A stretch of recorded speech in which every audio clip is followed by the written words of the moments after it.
On dit qu'il y a des millions d'années, la cacahuète avait une mère qui était une personne géante.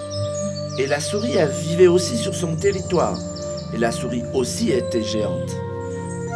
Dans notre langue mossétaine, nous l'appelons Moshoki. Moshoki adorait les cacahuètes. Lorsqu'il le pouvait, il courait espionner les champs d'arachides et tentait de les voler à sa mère. Mais il n'est jamais parvenu, car elle est apparue juste avant de réaliser son exploit. Un jour, elle était occupée à tresser les pommes pour en faire une natte. Maman Cacahuète a attrapé la souris avec la main tendue dans le champ.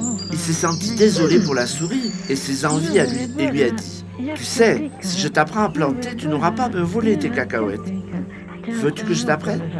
La souris, surprise, a répondu avec enthousiasme qu'elle tenait tout pour ne jamais manquer de cacahuètes à manger. Maman Cacahuète a laissé les palmiers et lui a dit qu'elle lui apprendrait et qu'elle planterait ensemble dans le tchako des souris.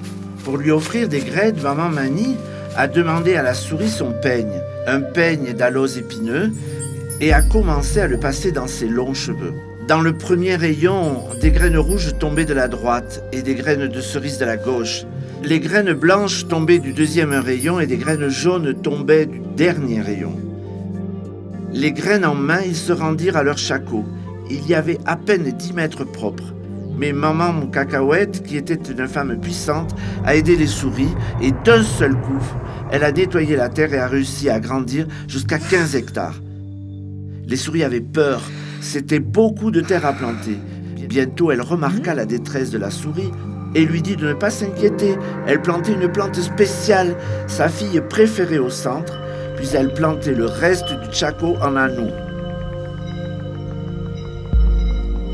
En une semaine, le champ de souris était prêt à être récolté. De belles cacahuètes étaient sorties de terre.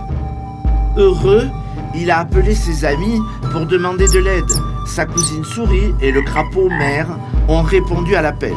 Machette à la main, les trois ont commencé à récolter la dernière chose qu'ils avaient plantée avec Maman Mani. Ils mangeaient volontiers les délicieuses cacahuètes et même la petite souris aidait le crapaud en mâchant ses cacahuètes car il n'y avait pas de dents. Puis, la souris se souvint du conseil de Maman Mani. N'oublie pas, ils peuvent manger toutes les cacahuètes, mais ne touche pas la centrale, ma fille préférée.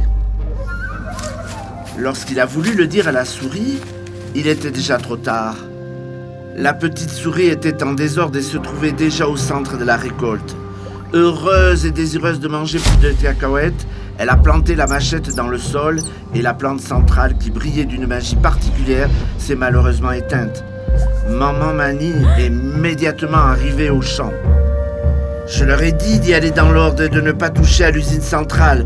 Vous n'écoutez pas et vous ne voulez pas apprendre. Il a regardé la souris avec colère et s'est exclamé « C'est parti, mes créatures !» Les graines qui n'avaient pas encore germé sont sorties de terre et ont suivi Maman Cacahuète. Lorsque la souris a voulu manger des cacahuètes, elle a déraciné une plante, mais il n'y avait pas de graines. Moshoki a ainsi appris que les sages instructions de Maman Cacahuète ne peuvent pas être ignorées.